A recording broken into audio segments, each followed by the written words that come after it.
Hi, welcome to Shreya TV, and this is Conversations with Shreya. Here we discuss stories of courage to lead and sustain.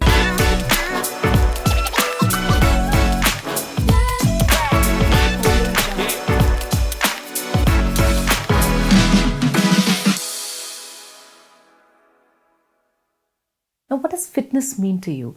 Does it mean going to the gym or building body muscle or attaining more physical strength or just eating right?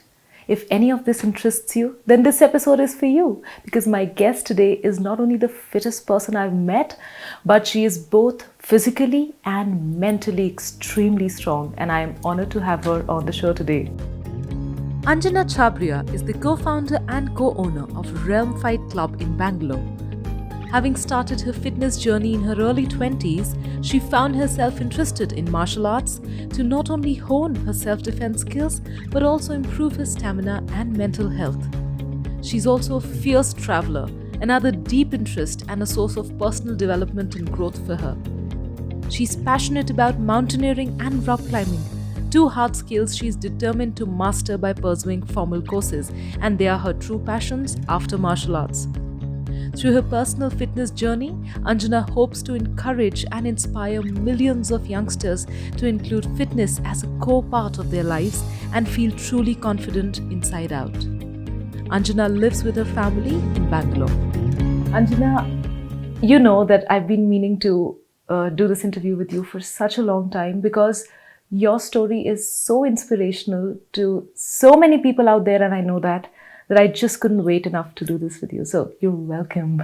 Thank you so much. I wasn't actually expecting so many words, but thank you. It's an honor to be you here. Deserve each and every word of it. And well, I know there's so much I want to talk about today, but I just want to really start with knowing, how did this all begin? How did your journey into health and fitness really begin?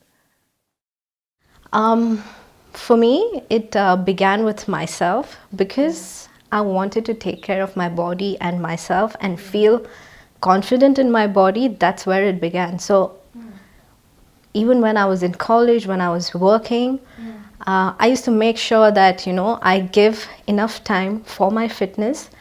And that's how it began. Like, I really, really wanted to take care of myself. I think that's the most important thing that people should do, take care of themselves, because you got only one body. It's your home. Just how you take care of your home, like, you build your house, you build a beautiful house for yourself. That's how, you need to build the strength within you, because this is the body you'll be living in for your entire life. So you got to take care of it. Absolutely. And you know what, the most interesting thing that I felt and found in your story is that you are not only doing this just for yourself, but in your 20s, when if you see the youth in the 20s, they're either in the corporate world or, they are trying to get into another academic qualification, finish off the academic work, or if nothing else, just get married. But here you are, you got into the business of fitness. So I want to know from you, what made you get into the business of fitness, and how has that worked out for you? I actually, like any other, started off working in a corporate. But when I was in it, I was so unhappy. I knew that it wasn't for me. Like, I wasn't happy at all. I was working under tax. Wow. Yeah, it's a completely different From tax to fitness. Not imagine, a person like this just quitting and getting into fitness. And it was difficult for me. When I quit my job, I was just sure that, I didn't want to do this. So I just quit my job. And when I quit my job, I was still into fitness. And I never imagined that I wanted to start something related to fitness. But I was really interested in it. I used to go to a traditional gym. I used to do a lot of strength training. Back then, my knowledge with regard to fitness was very less. So whatever the gym trainer told me to do, I used to do that. So what really happens in a gym is that if you don't have the right trainer, you're either doing one of the cardio machines, or you're just hitting weights. Yeah. But fitness is not about that, which I understood later. So I came across martial arts then. I used to think that, I was really strong, I was really fit. Yeah.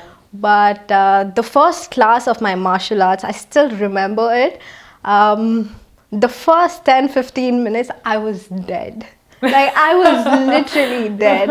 I was panting like a dog. I couldn't survive. Yeah. And that's when I thought that, fitness is not just about strength. It's not just about, lifting heavy weights. Yeah, clearly. It's surely an important part of fitness, but that's not solely what it is.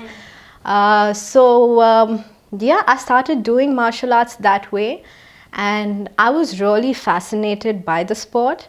I really loved it. It was more like, they say love at first sight. Yeah. So for me, the relation with martial art is something like that. I fell in love with the sport. Yeah. And once I knew what it was, I knew that this is what I wanted to do. And back when I started the business, not many people in the, there were not many people in the industry doing this. Yeah. So for me as a business, as a person, it was not just about, just fitness. Yeah. I had to go out there and, spread the knowledge about martial arts. So important. How fitness is related in terms of martial arts, and then grow the business. Yeah. So since not a lot of people knew about the sport, it was more about educating people about the sport. And people are really scared. Like, they have a misconception about the entire sport of martial arts. So they think that, you're doing martial arts just so that, you can go professional, or like, you want to fight someone. That's what that's why That's you're the doing ultimate it. goal Yeah. you think it is. But No, but it's way more than that. For me, martial arts, I've gained a lot of advantage by doing martial arts in terms of fitness, because when you're doing martial arts, it's not just about strength, Yeah. right? Every single factor of fitness counts. Your speed, your stamina, your endurance, your flexibility, every single factor is very, very important. and not to forget the mental strength that it gives you. So I tell a lot of women that, once you start doing this, you'll feel so confident, and you'll learn a lot of self-defense. Like, we as women are, we are supposed to be scared. I will not sugarcoat it. I will not say that, we shouldn't be scared. We live in a society where Unfortunately, unfortunately, we are supposed to be scared. So it's always good to know something that'll protect you, that'll save your life. So when I talk to women, I tell them, like, you're coming here not just for, fitness sake or just learning the techniques. It's more for your confidence, building confidence, more for your self-defense, so that, when you go out there and you're alone, you can defend yourself. You feel strong about yourself. Absolutely. Although I also tell people, when I'm like, training them in self-defense, the first thing you do is run if you can. Just because you know the techniques, just because you know, like, You don't want to execute it right away. No, because you never know the strength of the other person. So the first thing, if you can run, you run for your life. Yeah, that's so true. And So, you clearly teach people how to run as well. Yes. Run the right way and build that strength within the body. I remember, and I've shared this with you, that my real journey, I think the audience should also know, my real journey with fitness, I think, only started when I walked into, your space, your fitness space. And I remember I just walked in and I saw this boxing ring. And the first sense I got as a novice was that this all looks so authentic.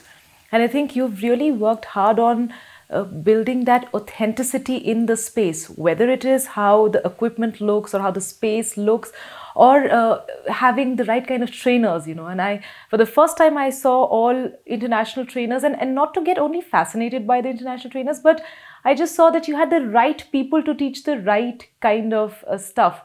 And for me, that was a big, big upliftment. And I think you should know that not only me, but a lot of people, at least for me, I know when I got into this, when I got into martial arts, I haven't been able to go back to any form of traditional workouts, which I know do work for a lot of people. Gyms still are a big hit for so many out there. But for me, when I learned how to walk on my own two hands, I wasn't able to go back to the machines at all. So I think in that sense, you've really hit the mark, and India needs it right now. Anjana, you are somebody who consistently pushes her boundaries, whether it is A, getting into martial arts, or then enrolling yourself in a course of mountaineering, which is another interesting story. How has pushing your boundaries and pushing your own stamina helped you in your life?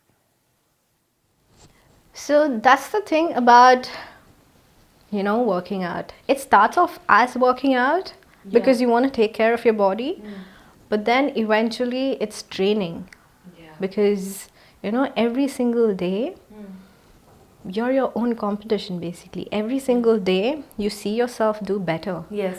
And, you just put yourself through different situations just to know how strong you are and how strong you can be.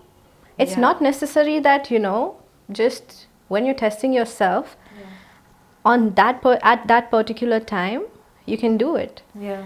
Probably eventually with practice, with consistency, you can do it. But, you're just trying to test yourself. And the bodies we've got, it's really, really beautiful. It's the best machine, I'd say, because, it's miracle as to what your body can do with, consistent practice and training. Yeah. So I do put myself through different situations. I have goals, that I need to fulfill. So I set a date, and because if I don't set a date, I know I won't do it. I'll keep pushing it. If I set a date, I know I'm going to achieve that on that particular date, or even sooner, in fact. Yeah.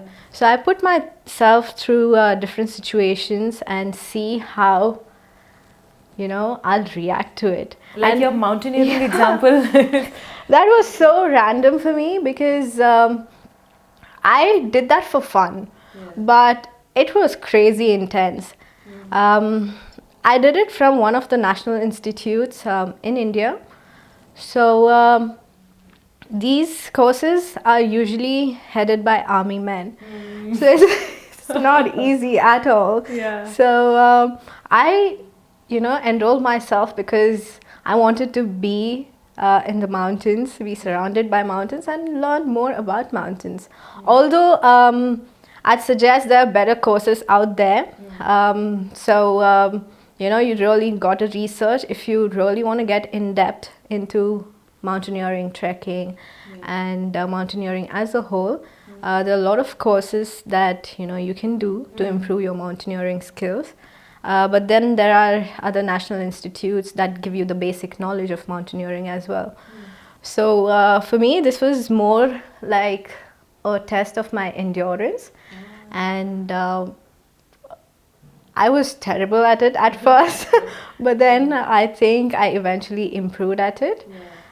So it was really fun and interesting, and I met a lot of people there. I have really good friends, that I can really relate to, because it was 1 month with them without mobile networks. Wow, So all we did was, talk to each other.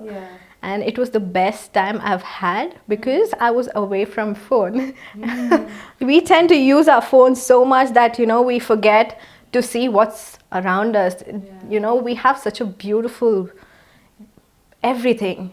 Everything's so beautiful. You just start seeing everything with a sense of mindfulness and just being more alive. And when we're using our phones, and in fact I'm telling this to myself as well, because I use my phone quite a bit. And when we use our phones, we don't tend to use our brain that much.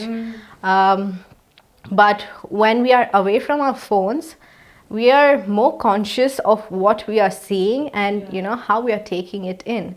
So it's your perspective changes completely. So I think sometimes it's good to be away from social media, from phones as a whole. We're all guilty. Yeah, we're all guilty. I agree. Yeah. Yeah, so that's about my mountaineering course.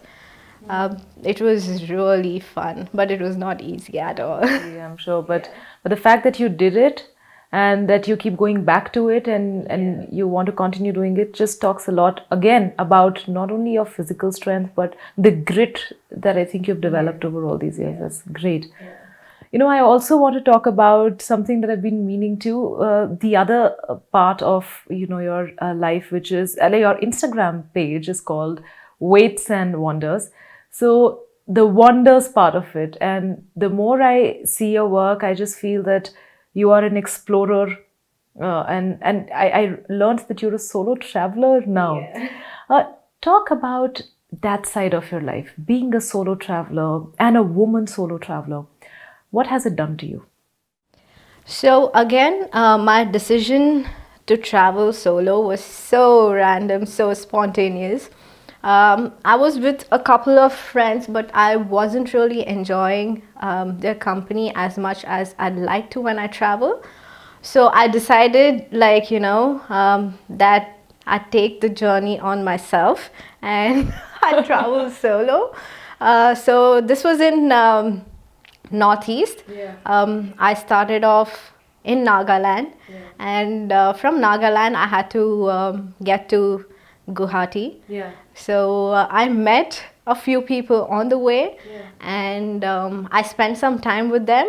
Again, this was all new to me. I didn't know, how to go about it, but it was just that I knew that I wanted to do it, so I was doing it. And you just I just on your own. Yeah, I was on my own, and I had no plan whatsoever of what I'd be doing in the next few days. I just knew that I wanted to try solo. I wanted to know what it feels like, and I'd say that it's the best decision I've ever made in my life. For me, it was quite difficult because 2 years back, it's almost been 2 years. It's been almost 2 years that I broke my ankle while climbing. So it was a very serious injury. I've had 2 surgeries post that, and it was a very, very difficult time. So this solo travel, when I was doing it, I was not so sure if I'd be able to do it good or if I'd be able to do it at all, because at that point of time I had screws in my ankle, in the talus bone of my ankle. So it was really difficult for me to even walk straight. And I decided, when I came back to Guwahati, I decided that, I'd just hire a scooty and go to Meghalaya, explore Meghalaya. But then I was like, what's the fun to just hire a scooty? I'd rather hire a bike. So I hired a geared bike. Now, again, I was not sure if I'd be able to ride it because my injury, it's on the left side. So the gears are on the left side. Now, I'm like, yeah, it's okay. I'm just going to try and hire the bike. If I'm not able to do it, then I'll probably return it and hire a scooty. Big deal, right? Let's just try it. So I did. I hired a bike, and it just took me 10 minutes to get used to the bike. And I've never ever, traveled on a bike long distance. I just knew how to ride it, but I've never traveled long distance on a bike. So I just wanted to test my skills and Once again. yeah. But I didn't have a plan as such. I just started riding, and it was so beautiful. For me, as a person who I was before, I'd be really, really scared to go alone, travel alone, be without network, alone. So this time, when I was traveling, I was not using my phone at all. And after a point, obviously there was no network, so I had no choice. Just had to carry on. I just had to carry on. But it was surprising to me that, through the entire journey, I was so calm. I was not anxious at all. So that was really surprising to me. Even when I look back at it now, I'm surprised as to how I was so calm, because this girl has never ever traveled solo before. And my parents are such that they've brought me up in such a way that I'm overly protected. Like, they're so protective about me. They wouldn't let me go out after dark. Yeah. So That's a story for so many girls in yeah, India. yeah. So for me, it was shocking for me to realize that I could be so calm in such a situation. Yeah. I was literally blown away and surprised by how a person can be so different all of a sudden. So right now, if I have to go on a solo trip, I'll be more. That time I wasn't prepared, but I still did well. But now if I have to go on a solo trip, You exactly know what all I know, to. yeah, I'll know what to do. That was a different adventure in itself. I wouldn't lie, I wouldn't sugarcoat it. There was a time, because the sun sets pretty early in the northeast. It got dark when I was riding, and since there was traffic and congestion on the ways, I got stuck in Shillong, and I got stuck further ahead. So it got dark. So there was this point where, I was alone on the road, and there were no lights whatsoever. I had to get to this place called Snokpedding, which is in Meghalaya. So I had no network at all, so I couldn't navigate. So I was in the middle of nowhere on the bike, and it's completely dark. There are no lights. So at that one point, I'm like, I'm just a woman. Why am I doing this? Did I take the right decision? Did I take the right decision? Yeah. But thankfully, and there was since there was no navigation, and I didn't know where Snokpedding was, I asked a passerby where it was. Since they don't know the language well, either like Hindi or English, he just told me, just take that, diversion. And after I took the diversion, there was another diversion. Now, you hadn't known about. No, I hadn't known about that. Now I'm stuck in the middle of nowhere. I'm like, I don't know what to do. Like, I don't know where to go. So luckily, there was another passerby. He was on a bike, and he saw that I was kind of lost. He sensed. Yeah, at that point of time, I was a little stressed out, and I was a little scared, but I had to keep my composure. He asked me if I was going to Snokpedding. I said, yes, I am going, to Snokpedding. And he told me, just follow me, and, I'm going there. So again, I had to question myself 100 times. Should I, trust this person? Should I not? But I had no choice as such. So I did, and turns out, that person was from the camp. And if not for that person, I wouldn't reach that camp, because that camp was probably 12 kilometers from where I was standing. And it was not a very good road. And I wouldn't figure it out if not for him. So I reached the camp, and it was all good. Wow. Kudos to your spirit of having that trust in you. And it just gets me back to a point sometimes that unless we put ourselves out there, we never really know what we are made of and what all we have inside. So it's been supremely encouraging just listening to you. I'm sure it changed you as a person. It did. It completely did. What I also think is that, when you tend to think too much, you won't end up doing things. Yes. So for me, since this decision was so spontaneous, I didn't have time to think. Yeah. So what I've realized, the biggest lesson I've learned is that, if you gotta do things, you just gotta do it. Don't overthink it. Like, when you overthink it, most of the times you won't end up doing it. Yeah, so just like, go for it. Just do it. You are right. And I think, and I hope that all those who are watching this just take this message and embrace it and just go out and do it, because I know what damage we can do to ourselves just by adding piles of that unnecessary fear, questions, doubts. Sometimes you don't need all of those. You just need to go in. It's great. You mentioned that you badly injured your ankle. I did. And I want to get into that side of your story. And from what I was understanding, it was at the peak of your fitness when you injured yourself. Yeah. What happened? So when I enrolled myself for the mountaineering course, I thought that rock climbing would help me for the course.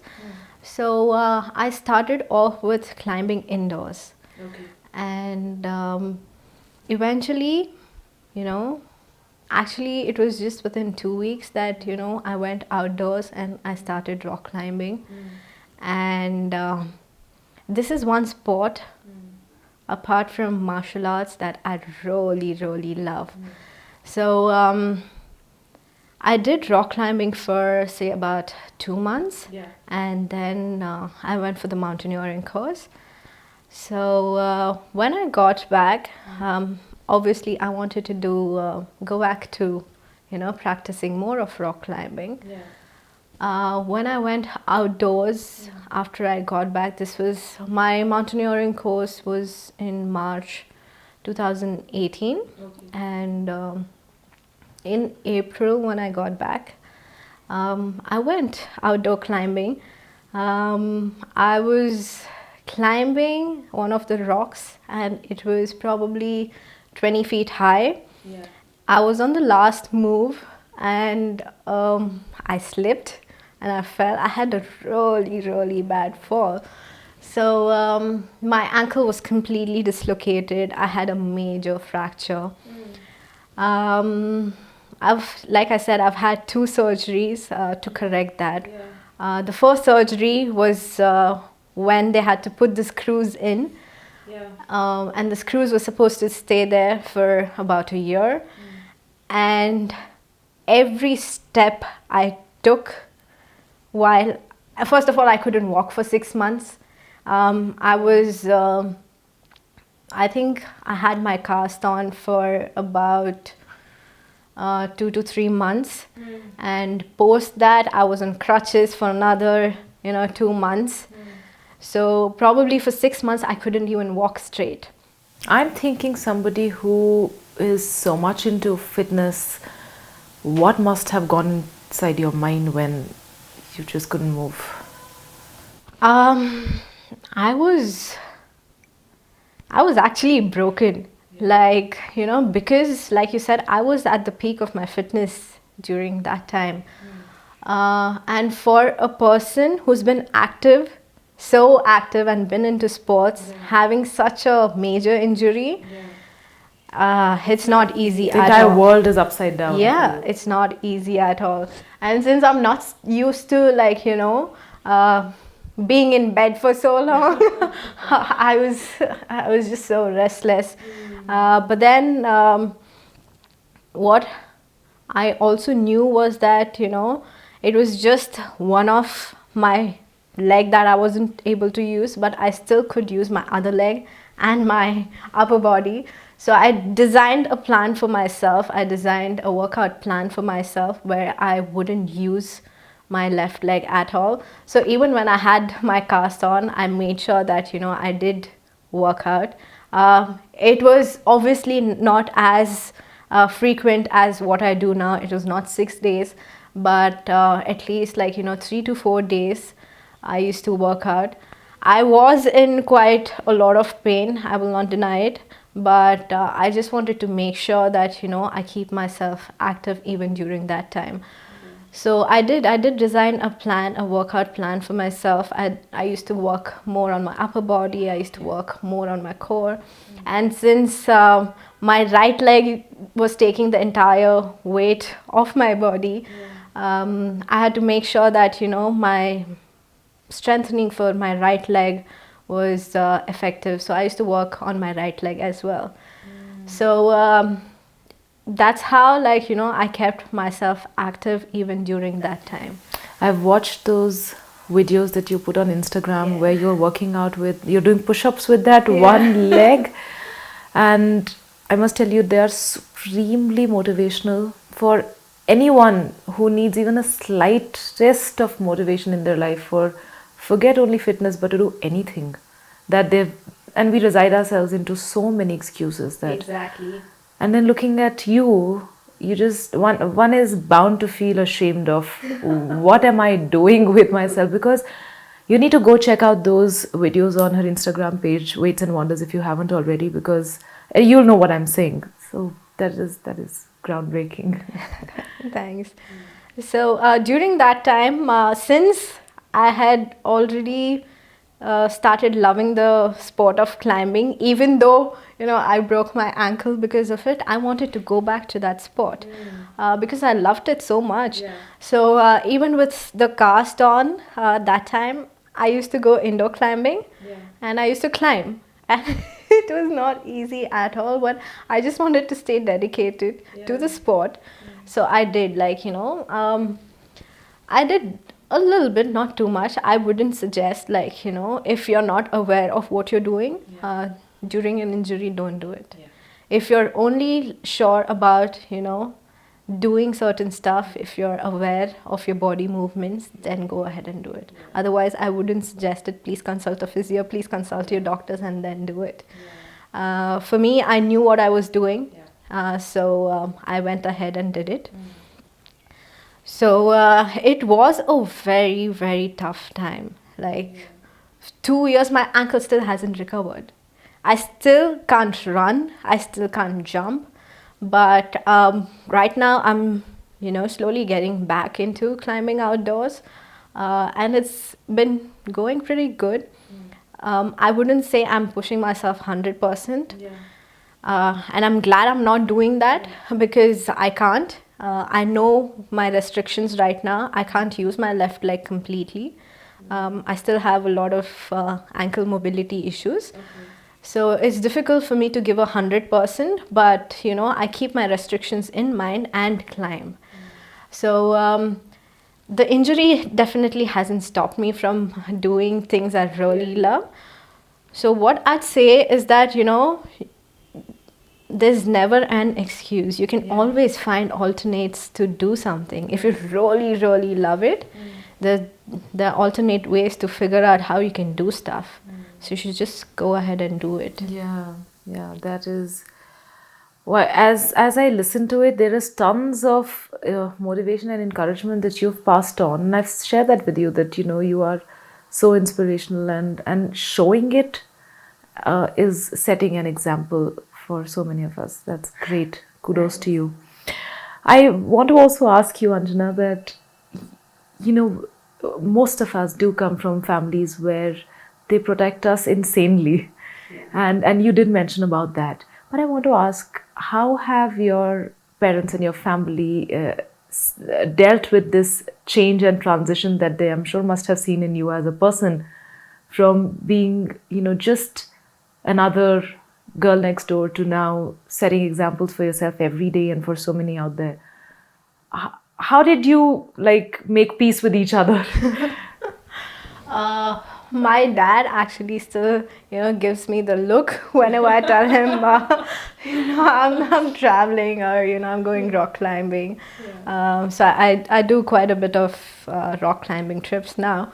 I've recently started doing that, but, I keep going often. So my dad is still not used to the fact that, I travel so much. But I think, it's much better than before. I don't think, they'll ever get used to the fact that, I travel so much and, I'm all on my own. They'll never get used to it. They'll always have the thoughts that, we need to be with her. We need to, protect her. But for me, like, I just want to be independent and, I want to go explore what's out there. So I've tried to explain it to them, and over time, they've understood it. Not, I mean, they still have that, okay, whenever I'm going out, they're still a little restrictive and, they're concerned basically, and they're pretty old school. So I wouldn't, and that's how they've been brought up. So I wouldn't really blame them. You don't want to question Yeah, them. I don't want to question them. I don't want to blame them. All I know is that, they love me so much. I know that, they'll be there for me whenever I need them. And I'm a very pampered child. Like, I'm so pampered. If I want something, I know I'll get it. That's how my dad is. So that's how he's, like, been. So I know the fact that, they love me way too much and they'll be there for me whenever I want them to be there. But I also understand that, they won't completely get what I want to do, although I try to explain it to them. So there's always going to be that restriction. And I'd say that, a lot of people, they don't go out and do things because of their family. And I don't want to be that person, because I'm not happy that way. I'm happy doing the things that I really love. So I'll go out and do it. So I've seen that, I've come across a lot of people, because, in my profession, I talk to a lot of people. I know that, because of their families, they've not done so many things that they wanted to. They really love doing something, but, they can't. They're not living the lives that they are supposed to. They're not. And I feel so bad. I never want to be in that place. So that's like, that's what I try and explain my parents, that, I look for happiness and I'm doing things that make me happy. So you should be happy about that. Yeah. Yeah, so I that's think how it is. I think also it seems that because you are so sure of what you want to do and you have that kind of trust in yourself, that the way you execute things come out so maturely, that beyond a point, I don't know if they really have a reason to stop you, even if they don't want you to go there out of fear that, whatever. But it just brings me to a point where it's so important for us to be sure of what we want, and ensure that people around us not only trust us to be doing that, but also respect us. And you've done that, it seems. That is beautiful. I want to say this, that it's been such a pleasure to sit here with you and discuss your story, Anjana. I know I can go on and on discussing it, but I'm going to do it, off the camera, because you are so inspirational to even me. So thank you once again for coming in and doing this with me. I should be thanking you, because I was actually very excited to come here and talk to you about all this. You're a strong woman, and I've had a lovely time in here. Oh, thank you so much. Thank you. All right. As you can see, I really enjoyed every bit of chatting with Anjana, and I hope you did as well. Please comment below and let us know what are the best parts of the interview that you really liked. And if you enjoyed watching this video, please show us some love. Like this video and subscribe to my channel Shreya TV, because there is so much more heartfelt storytelling coming your way. Thank you for watching and take care.